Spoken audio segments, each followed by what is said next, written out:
आजको भिडियो धेरै रमाइलो छ। तपाईहरु अन्तिमसम्म बसेर हेरिदिनु होला। आजको भिडियोमा म तपाईहरुलाई एउटा सानो टिप्स एन्ड ट्रिक्स सिकाउन जाँदैछु।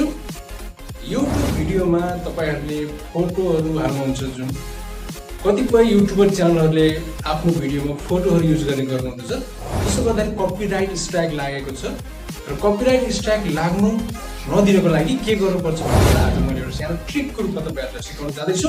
कपिराइट स्ट्राइक त्यो ट्रिक तपाईहरुले फलो गर्नुभयो भने कपिराइट स्ट्राइक कहिले पनि लाग्दैन। तपाईहरुलाई मैले आज एउटा ट्रिक सिकाउन जाँदैछु जसको कारणले गर्दा तपाईहरुको भिडियोमा तपाईहरुले फोटोहरु जुनसुकै फोटो पनि तपाईले युज गर्न सक्नुहुनेछ। तर एउटा कुरा राम्रोसँग सम्झिनु होला।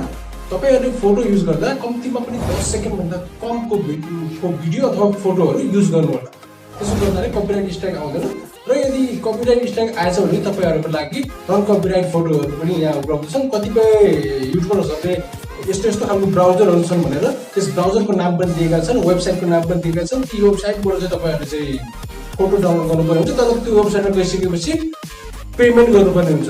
जुन फोटो तपाईहरुलाई एकदम काम लाग्ने हुन्छ, तपाईको भिडियोको कन्टेन्टको लागि जुन फोटो निकै काम लाग्ने हुन्छ त्यो फोटोको लागि तपाईले पैसा तिर्नुपर्ने हुन्छ, जुन फ्रीमा पाइँदैन।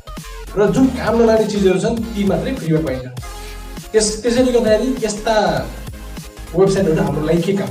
त्यसैले मैले एउटा सानो ट्रिक लिएर आएको छु जसको जुन अन्तर्गत तपाईहरुले आफ्नो भिडियोमा चाहेअनुसार फोटो फ्रीमा हाल्न सक्नुहुनेछ। कुनै पनि किसिमको कपिराइट स्ट्राइक अथवा कपिराइट क्लेमहरु लाग्दैन।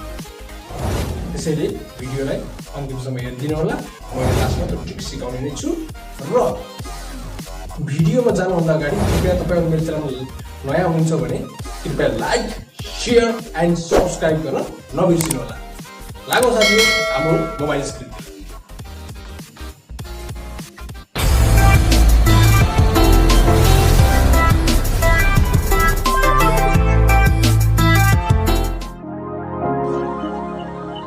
गाइज हामी यहाँ स्क्रिनमा आइसकेका छौँ। सर्वप्रथम हामी जानुपर्ने हुन्छ गुगल क्रोममा। यसमा क्लिक गरौँ।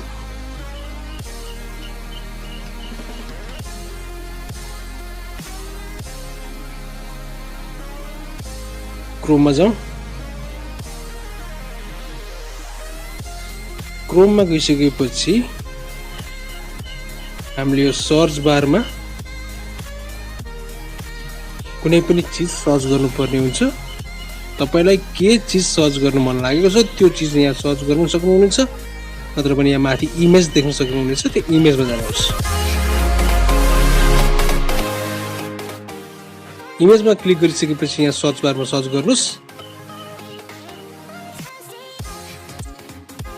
जस्तै मलाई गुलाबको फूल डाउनलोड गर्न मन लाग्यो, त्यसकारण मैले ROSE रोज भनेर टाइप गर्छु र सर्च गर्छु। अब यहाँ थुप्रै गुलाबको फूलहरुको फोटोहरु आउने गर्दछन्। अब हामीले कुन डाउनलोड गर्ने त? कुन डाउनलोड गर्दा हामीले कपिराइट स्ट्राइक आउँदैन र कुन डाउनलोड गरे पनि कपिराइट स्ट्राइक आउँछ त्यो कुरा विचार गर्नुपर्ने हुन्छ। त्यसको लागि जाउँ हामी अलिकति माथि गइसकेपछि यहाँ देख्न सक्नुहुनेछ। यति भइसकेपछि तपाईहरु यो माथिको 3 डटमा क्लिक गर्नुस्। 3 डटमा क्लिक गरिसकेपछि यहाँ डेस्कटप साइट भनेर आउँछ। डेस्कटप साइटमा यसलाई क्लिक गर्नुस्। त्यसपछि यो पेज फेरि डेस्कटप साइटमा खुल्छ। डेस्कटप साइटमा खुलिसकेपछि तपाईहरु यहाँ देख्न सक्नुहुन्छ सेटिङ भन्दा साइडमा टुल्स भन्ने अप्सन। टुल्स भन्ने अप्सनमा एकचोटी क्लिक गर्नुस्। क्लिक गरिसक्नु भएपछि तलपट्टि आउँछ एउटा साइज, एउटा कलर अनि युसेज राइट्स र टाइप एन्ड टाइम। त्यसपछि तपाईहरु युसेज राइट्स भन्ने अप्सनमा क्लिक गर्नु होला। क्लिक गरिसकेपछि यहाँ हेर्नुस् त 5 वटा अप्सनहरु आउँछ जसमा एउटा भनिएको छ नट फिल्टर्ड बाइ लाइसेन्स, अनि अर्को छ labelled for reuse with modification.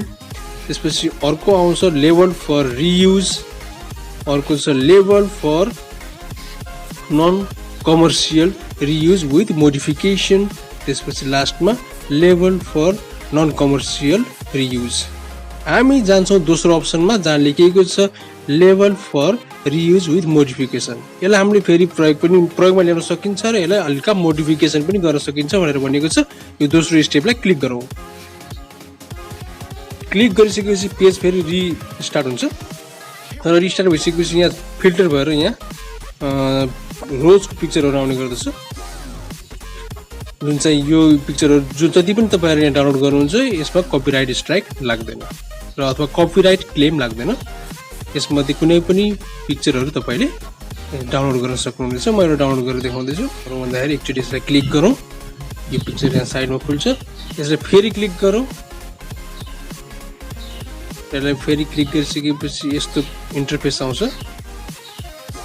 यस्तो खुल्छ त्यसपछि यो पिक्चरमा लङ प्रेस गरौँ लङ प्रेस गरिसकेपछि तपाईहरुले यसमा डाउनलोड इमेज भनेर अप्सन आउँछ डाउनलोड इमेजमा क्लिक गर्नुहोस् यदि गइसकेपछि तल डाउनलोडिङ भनेर देखाएको छ र यहाँ ओपनमा क्लिक गरौँ यो फोटो हाम्रो डाउनलोड भइसक्यो यसमा कपिराइट स्ट्राइक लाग्ने सम्भावना निकै कम हुन्छ यो पनि एउटा तरिका हो तपाईहरु यदि तपाईहरुको च्यानलमा फोटोहरु पनि तपाईहरुले हाल्नुपर्ने हुन्छ फोटोहरु युज गर्नुपर्ने हुन्छ तपाईको च्यानलको भिडियोमा भने तपाईहरु यसरी पनि तपाईहरुले आफ्नो फोटो युज गर्न सक्नुहुन्छ र यो फोटोहरु युज गर्दाखेरि सकेसम्म कम समयसम्मको लागि मात्र युज गर्नु होला थोरै समयमा यो फोटो युज गरेर भ्याउनु पर्ने हुन्छ कम्तिमा पनि 10 सेकेन्ड भन्दा कम युज गर्नु होला यदि यस फोटोमा कपिराइट स्ट्राइक लाग्ने रहेछ भने पनि थोरै समयको लागि युज गर्नुभएपछि तपाईलाई 10 सेकेन्ड भन्दा कम युज गर्नुभयो भने कपिराइट लाग्ने सम्भावना निकै कम हुने गर्दछ तैपनि यो कपिराइट स्ट्राइक नलाग्ने फोटोहरु हुन्